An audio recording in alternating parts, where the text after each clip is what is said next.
వర్గంలో చాలా చర్చ సాగుతా ఉన్నది. బై ఎలక్షన్స్ వస్తాయంటూ కూడా. సో ముఖ్యంగా స్టేషన్ గన్పూర్లో పచ్చగడ్డి వేస్తే బగ్గు అనే విధంగా ఇక్కడ రాజకీయాలు వేడెక్కుతున్నటువంటి పరిస్థితి చూస్తాను. ఒకవైపు వాళ్ళ ఎమ్మెల్యే బీఆర్ఎస్ పార్టీ నుంచి గెలిచి కాంగ్రెస్ పార్టీలోకి వెళ్ళినటువంటి సిచ్యువేషన్ చూస్తా ఉన్నాం, ఎవరైతే కడియం శ్రీహరికి సంబంధించి. సో ఇప్పుడు అభివృద్ధి కోసం వెళ్ళండి అంటూ కూడా రీసెంట్ గా మాట్లాడడం జరిగింది. దానికి సంబంధించి నియోజకవర్గంలో ఉన్నటువంటి ప్రజలందరూ కూడా దీన్ని వ్యతిరేకిస్తున్నటువంటి పరిస్థితి చూస్తా ఉన్నాం. అక్కడక్కడ నిరసన ప్రోగ్రాంలు కూడా చేస్తా ఉన్నారు. ఎక్కడ అభివృద్ధి జరుగుతా ఉంది, ఎక్కడ నియోజకవర్గంలో అభివృద్ధి చేసిండు కడియం శ్రీహరి చెప్పాలంటూ కూడా పెద్ద ఎత్తున నినాదాలతోని అన్ని ఏరియాలలో దాదాపు ధర్నాలు చేస్తున్నటువంటి పరిస్థితి చూస్తా ఉన్నాం. సొంత స్వలాభాల కోసం పోయారంటూ కూడా ఇక్కడ ఉన్నటువంటి ప్రజలు మరొక చర్చ సాగుతున్నటువంటి పరిస్థితి చూస్తాం. ఇదే అంశంపైన మాట్లాడే ప్రయత్నం చేద్దాం. మనతో పాటు స్టేషన్ గన్పూర్ నియోజకవర్గ ప్రజలు ఉన్నారు, వారితో మాట్లాడించే ప్రయత్నం చేద్దాం. అన్న మీ పేరు?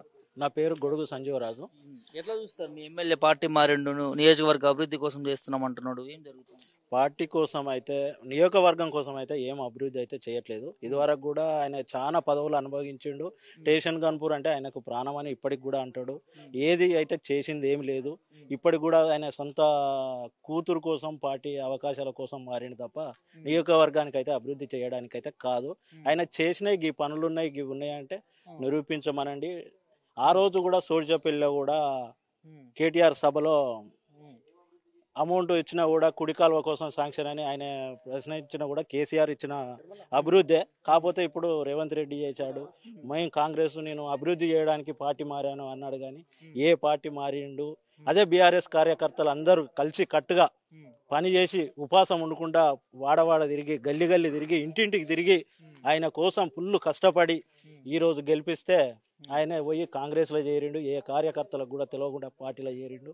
అభివృద్ధి అని ఇప్పుడు చెప్తాను, కానీ అభివృద్ధి చేయడానికి చెప్పడానికి సిగ్గుచేటు ఆయన.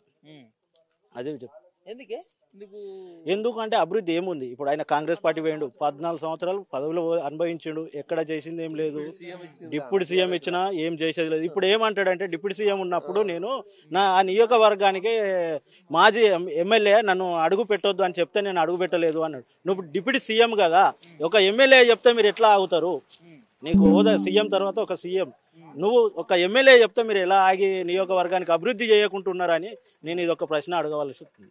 మరి ఇంతకు ఏ పార్టీలో ఉన్నాడు? కాంగ్రెస్ లో ఉన్నాను కూడా ఫుల్ ప్లేజ్ గా చెప్పట్లేదు కదా, స్పీకర్ కూడా నోటీసులు ఇచ్చినట్టున్నాడు, సమాధానం చెప్పాలని చెప్పి ఒక అంశం చూసినాం. మరి కాంగ్రెస్ లో ఉన్నాడా, బీఆర్ఎస్ లో ఉన్నాడా, ఏ పార్టీలో ఉన్నాడు? ఆయన ఏ పార్టీలో లేడు. కాంగ్రెస్ లో ఉన్నామని చెప్తే కాంగ్రెస్ పార్టీ నాయకులు తరిమి తట్టేటట్టున్నారు, బీఆర్ఎస్ అని చెప్తే బీఆర్ఎస్ వాళ్ళు కూడా బెదిరించి తిట్టేటట్టున్నారు. ఆయన ఏ పార్టీ అని చెప్పుకోలేకుండా అటు అయోమయంగా ఉన్నాడు అంతే. అదే కాంగ్రెస్ పార్టీలు ఉంటే ఇప్పుడు రాజీనామా చేయమన్నా అదే పార్టీ మీద అదే కాండం మీద గెలవమన్నా చూస్తాం. బీఆర్ఎస్ కార్యకర్తల ప్రతాపం మీద, కాంగ్రెస్ ప్రతాపం మీద బయటపడుతుంది. పోటీ వచ్చే ఎలక్షన్ అంటాడు. ఇప్పుడు మళ్ళా వచ్చి ఎవరన్నా వచ్చి నీకు ఈ పదవి ఇస్తా అంటే తప్పకుండా చేస్తాడు ఆయన. ఆయనకు రాజకీయం లేనిది వేస్ట్, ఆయన బతకలేడు కూడా. గడికొక్క పార్టీ మారుతాడు. టీడీపీలు ఉన్నప్పుడు బీఆర్ఎస్ పోయినాక కాంగ్రెస్, రేపు ఇంకా బీజేపీ వస్తే బీజేపీలో కూడా పోతాడు. ఆయన సొంత అవసరాల కోసం తప్ప నియోజకవర్గానికి అభివృద్ధి చేయడానికి అయితే లేదు. పదే పదే మీడియా ముందు అదే మాట్లాడుతున్నాడు. నేను నా సొంత స్వలాభాల కోసం కాదు, నా సిద్ధాంతం కాదు, నియోజకవర్గ ప్రజల కోసం, వాళ్ళ అభివృద్ధి కోసం, వాళ్ళ శ్రేయస్సు కోసం, నేను ప్రాంత అభివృద్ధి కోసమే తప్ప నేను వేరే ఏ పార్టీ పోను, ఎక్కడ లేని నేను నికార్స్ అయినటువంటి నాయకుడిని, ప్రజల కోసం పనిచేస్తున్నా అని చెప్పి మాట్లాడతా ఉన్నాను. ప్రజల కోసం పనిచేస్తున్నా అన్న ఎమ్మెల్యే గారు కడియం శ్రీహరి గారు మొన్న రీసెంట్ గా కుడి కాలువ ఓపెనింగ్ చేద్దాం వాటర్ వస్తున్నాయని దొంగసాటుగా గుట్టలెంబడి తాటికొండ విలేజ్ నుంచి దొంగలెంబడి పోయి అక్కడ ఒక ప్రోగ్రాం పెట్టుకున్నాడు గుట్టలల్లా. అదే రైతుల కోసం మన ఊరియా కోసం పోయి కొట్లాడుతుంటే గన్పూర్లో రైతులు ధర్నా, రోడ్డు మీద ధర్నా చేస్తే ధర్నాను కాదని అవతల నుంచి చిన్న పెండాల నుంచి తప్పించుకొని పోయి సభ పెట్టిండు. అదే రైతుల కోసం వచ్చి మరి నేను ఇప్పిస్తా, ఇంకా మీకు 10 టన్నులు కావాలన్నా 20 టన్నులు కావాలన్నా నేను ఇప్పిస్తా, నా బాధ్యత, మీరు అట్లా ధర్నాలు చేయకండి, మీరు రైతుల కోసం ఉన్నా నియోజకవర్గం కోసం ఉన్నా అని చెప్పాలి కదా.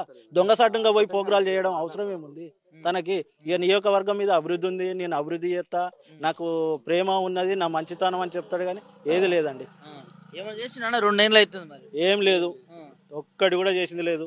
రైతులకు రైతు బంధు పడ్డదా, లేకపోతే యూరియా దొరికిందా, కళ్యాణ లక్ష్మి వచ్చిందా? దేని గురించి కొట్లాడుతుంటే తను, దేని గురించి కొట్లాడు? యూరియా కష్టాలు రైతులు పడుతుంటే వచ్చినట్టుగా మీడియా ముందు మాట్లాడుతున్నాడు.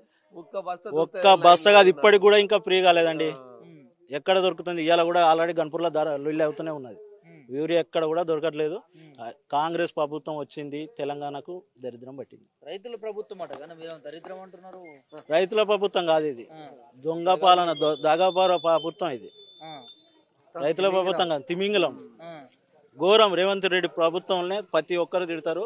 ఇప్పటికీ పింఛన్ల కాడికి రండి మీరు, 2వ తారీఖు 3వ తారీఖు ఎట్లా మహిళలు ఎట్లా తిడతారంటే అట్లా తిడతారు. ఎట్లుంటది మరి పార్టీ మారిన 10 నియోజకవర్గాలలో బై ఎలక్షన్స్ వస్తాయి?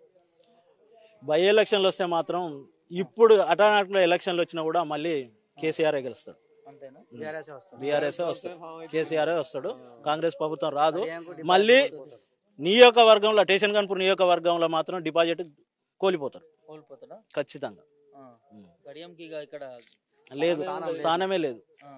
మరి ఎందుకు అంటే ఇన్ని బీఆర్ఎస్ పార్టీలో ఆయనకి ఇంత గౌరవం దక్కింది, అన్ని పదవులకు సంబంధించిన అన్ని కూడా తనకి ఇవ్వడం జరిగింది. తను మరి పార్టీ ఎందుకు మారాల్సి వచ్చింది? ఒకవైపు నియోజకవర్గ ప్రజల కోసం అంటున్నది, సొంత ఎజెండా ఏమైనా ఉందనుకోవచ్చా? ఏం చెప్తారు? స్వార్థము ఏది లేదు. ఇప్పుడు మనం కనుక మన పిల్లలకు మనం భవిష్యత్తు, నాకు ఈ హోదా ఉంది, నా కొడుకు కూడా ఈ హోదా కావాలి, రేపు కూడా నా పిల్లలు ఈ దారిలో పోవాలని సొంత ఫ్యామిలీ కోసం తప్ప నియోజకవర్గాని కోసం అయితే ఆయన చేసేది కాదు. తన పిల్లల కోసమే పోతుండు. రేపు ఇలా బిడ్డ ఎంపీ ఉంది, ఇంకో కూతురు కూడా ఏదన్నా పదవి కావాలని కంపల్సరీ ఆశిస్తాడు. అది అందరికి మాకు ప్రజలకు తెలిసి